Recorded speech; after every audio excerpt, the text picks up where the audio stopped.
ஆனா இப்ப நீங்க இந்த மாடுங்களோட ஸ்பெண்ட் பண்ற டைம் எப்படின்னா காலையில எத்தனை மணி வந்து சாயங்காலம் எத்தனை மணி வரைக்கும்? காலையில ஒரு 4:30 மணிக்கு வருவோம் சார். 10-11 மணிக்கு தான் எங்க வேலையை முடியும்.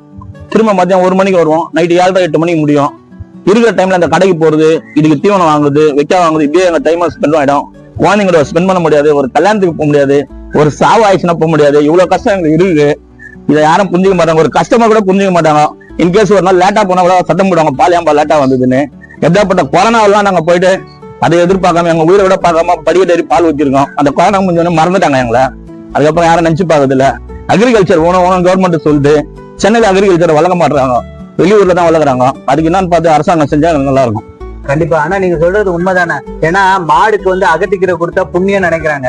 ஆனா அந்த மாடு வளர்க்குறவங்களை வாழ்க்கையை மேல உயர்த்துன்னு யாரும் நினைக்க மாட்டாங்க. ராமகிருஷ்ண ஒரு பரமஹம்சர் ஒரு தத்துவம் ஒண்ணு சொல்லுவாரு, எல்லாரும் தோட்டத்தை பார்த்தே சந்தோஷப்படுறீங்க, அந்த தோட்டக்காரனை மறந்துடுறீங்க அப்படின்ற மாதிரி. எல்லாரும் மாடுகளை பார்த்தே சந்தோஷப்படுறீங்களே தவிர அந்த மாடுக்கு பின்னாடி எப்படி மாடு வளரும், அதுக்கான அது கொடுத்தாதான்